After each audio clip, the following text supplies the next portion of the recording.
हेर्नुहोस् त हाम्रो टोली अझै लगभग 5-7 जना भन्दा बढी चाहिँ हामीले क्याम्पमै छोडेका छौँ। 5-7 जना भन्दा पनि निकै बढी पो होला, 7-8 जना पो हामीले क्याम्पमा छोड्या होला। र हाम्रो टोली चाहिँ यसरी यो क्याम्पिङको क्रममा अब बिहानको खाना खाइसकेपछि यसो हिँड्न निक्लेको। यहाँ खोला छ अरे, खोलामा जानु पर्यो भनेर हेर्न निक्ले आए हामी। यसरी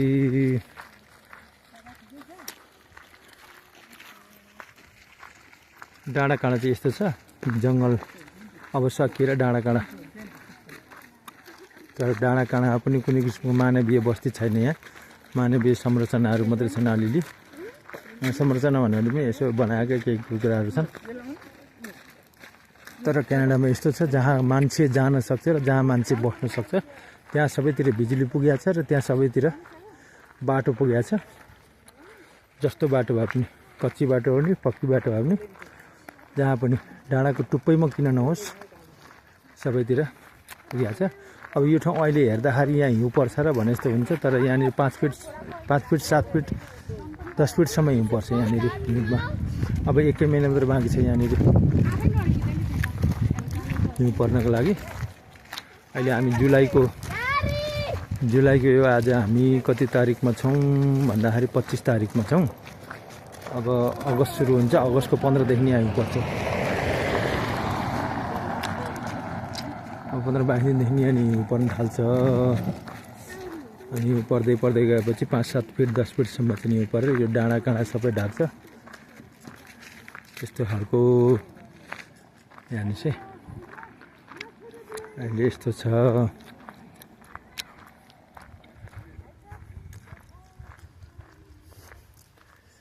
हेर्नुहोस् क्यानाडाका डाँडाकाँडाहरू।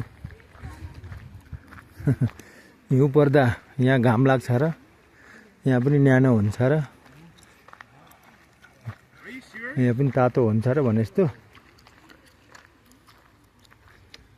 यहाँ यस्तोमा हिँड्नलाई डराएर नानीहरू हामी टोली यस्तो यहाँ ओरे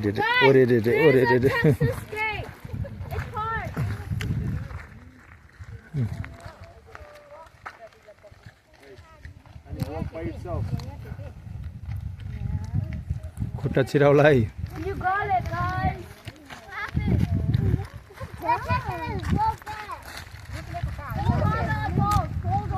यस्तो छ, 5-7 जना भन्दा बढी चाहिँ हामीले क्याम्पमा छोडेको छ। अहिले हामी यहाँ यतिजना आछौँ, कतिजना हो भन्ने कुरा मैले गर्न सकेको छैन। 20 जनाको हाराहारीको छौँ हामी मान्छे, त्यो पनि बढी, 20 जना पनि बढी, 25 जना जति होला। जम्मी 25 जना जतिमा 5-7 जना उता छोडेर आछौँ। अघि तल खोलामा जानु पर्यो भनेको, खोलामा नुहाउनेहरू हुँदा नुहाउनेहरू चाहिँ फेरि यहाँ नुहाउनको लागि चाहिँ मान्छे लाजगिन शरम नभएका पुरै लुगा कपडा के जिउमा के नराखिकन नुहाउँछन्।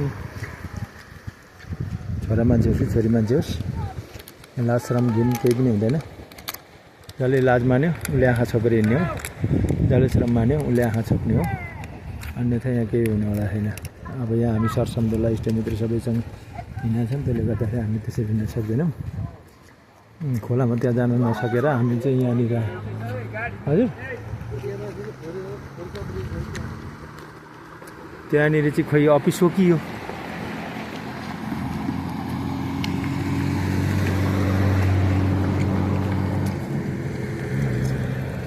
यहाँनिर बस्ती रहेछ। यहाँभित्र खोइ बस्ती भन्नाले बस्ती पनि होइन, क्याम्पिङ नै हो रहेछ। कहाँ बस्ती हुने, जङ्गलभित्र। मैले अघि नै सोधिसकेँ, यहाँ कुनै पनि मानवीय संरचना छन्, मानवीय बस्ती छैन भने। अब यहाँ चाहिँ अब खोलामा हामी चाहिँ यहाँ पस्न लाग्यो। अहिले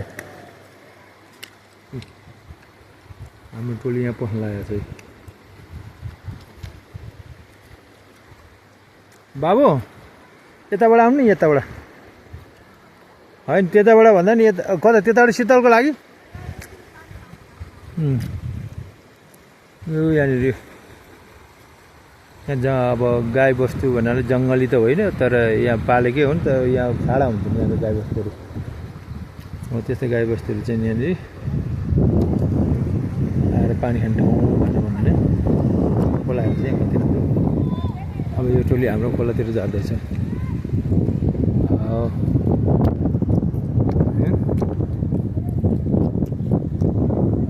विशाल विशाल विशाल विशाल विशाल जङ्गल काटेर आएको छौँ हामी।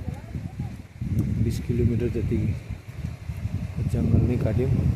25-30 किलोमिटर जति नै काट्यौँ होला जङ्गल काटेर आएको छौँ। तर पनि जङ्गल सिधै आएन।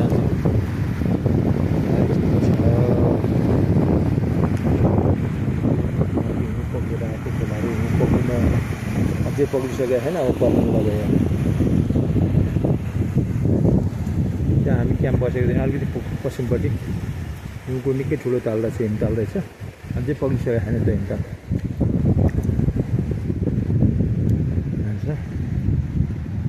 यस्तो रहेछ ठाउँ है।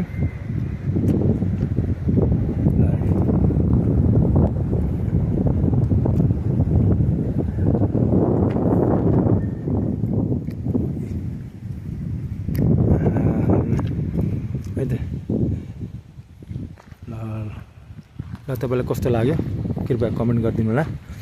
अहिलेको लागि भिडियो यहीँ अन्त गरेँ मैले भन्नु पऱ्यो। बाई। खोलामा आइपुग्यो। अघि आएको हाम्रो टोल चाहिँ यहाँ खोलामा आइपुग्यो है। खोलामा आएर यहाँ पानी खेलाउन पनि यो गौरव नै ठान्नुपर्छ यो ठाउँमा, खोलाको पानी खेलाउन पाउनु। किनभने 8 महिना हिउँ पर्छ, 3 महिना अलिकति तातो हुन्छ। तातो भएकोलाई मौका पऱ्यो भने यसरी जङ्गलतिर आउनु पाइन्छ, अन्यथा त्यो पनि मौका परेन भने छुट्टी भएन भने त्यो पनि पाइँदैन। त्यस्तो हुन्छ। र अहिले चाहिँ मौका परेर मान्छेको छुट्टी भएर अलिकति समय मिलाएर चाहिँ आफ्नो परिवार घुम्न आएको बेलामा यो खोला टेक्न पाइयो। नभए हिउँको चिसो खेलाउनदेखि बाहेक, घरको भित्रको पानी खेलाउनदेखि बाहेक यहाँ केही पनि हुने होला छैन र केही पनि खेलाउन पाइने होला छैन। त्यसैले यहाँ खोलामा खेल्न पाउनु भनेको गौरवको विषय हुन्छ। यहाँको खोलाहरू यस्तो रहेछ। धन्यवाद। नमस्कार। अहिले तपाईँले जुन भिडियो हेर्नुभयो नि, त्यो भिडियो तपाईँलाई कस्तो लाग्यो? त्यो भिडियो मेरो मेघलाजी सम्झा नामको युट्युब च्यानलमा अपलोड गरिएको छ र तपाईँले हेरि पनि सक्नुभयो। मैले केही भनिराख्नु पर्दैन। यो मेघलाजी सम्झा नामको युट्युब च्यानल मेरो आफ्नो युट्युब च्यानल हो। त्यसले गर्दाखेरि तपाईँले यदि माया राख्नुहुन्छ, दया राख्नुहुन्छ, सद्भाव राख्नुहुन्छ, सम्मान राख्नुहुन्छ, आदर राख्नुहुन्छ, के गर्न सक्नुहुन्छ, त्यो सबै तपाईँमा छ भनेदेखि म प्रतिको भावना म प्रति छ भने तपाईँले मेघलाजुङ समाचार नामको यो युट्युब च्यानल, जहाँ तपाईँले विभिन्न किसिमका भिडियोहरू हेरिरहनु भएको छ, यदि पहिलोचोटि जोड्नु भएको छ भने त्यो कुरा थाहा छैन, होइन पहिलोचोटि जोडिसक्नु भएको छ भने तपाईँ च्यानल सब्सक्राइब गर्नुभएको छ कि छैन त्यो पनि मैले सोधेँ। गर्नुभएको छैन भने अहिले नै गरिदिनुहोस् कृपया गरेर। अनि नजिकै रहेको बेल आइकनलाई पनि बजाइदिनुहोस्।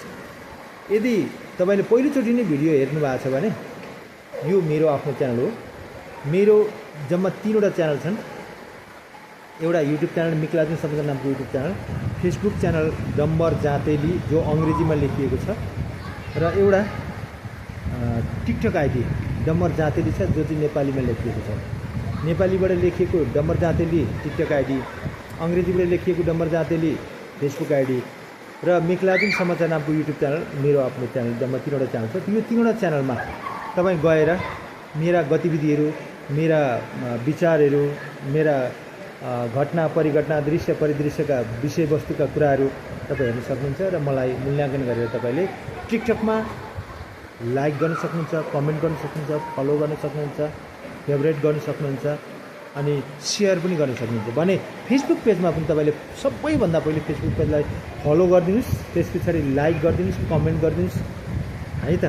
अनि मेघलाजुङ समाचार नामको यो युट्युब च्यानल तपाईँले अहिलेसम्म भिडियो हेरिदिनु भयो र मलाई पनि तपाईँले देख्नुभयो यो भिडियो गर्ने मान्छे को रहेछ, यो भिडियोमा बोल्ने मान्छे को रहेछ, एकदम दृश्य परिदृश्यलाई सम्हालेर ब्याकग्राउन्डमा है पार्श्वमा चाहिँ नि मान्छे बोल्छ, त्यो मान्छे कस्तो रहेछ भन्नुहुन्छ भने यो मान्छे यस्तै रहेछ, यही मान्छे हो है। म हाल क्यानाडामा छु। क्यानाडा देशको अल्बर्टा राज्य अन्तर्गत क्यालगरी सहरमा बसोबास गर्छु र कहिलेकाहीँ घुम्न जाँदाखेरि भ्लगको स्टाइलमा म भिडियो बनाउँछु।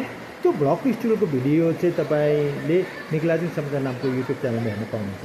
अब मिकलाजुङ समाचार नामको युट्युब च्यानल किन खोलियो अथवा मिकलाजुङ समाचार नामै युट्युब च्यानल किन राखियो, त्यसको नाम चाहिँ भन्नु भन्दाखेरि मेरो नेपालमा मोरङ जिल्लाको एकदम दुर्गम जिल्ला नगरपालिका लेटाङ नगरपालिका अन्तर्गत वार्ड नम्बर जाँतेमा घर पर्छ। म त्यहाँ बस्छु र त्यो जाँतेको माथि सिराङमा मिकलाजुङ नामको डाँडा छ, जो चाहिँ नेपालको सगरमाथा जस्तो हो।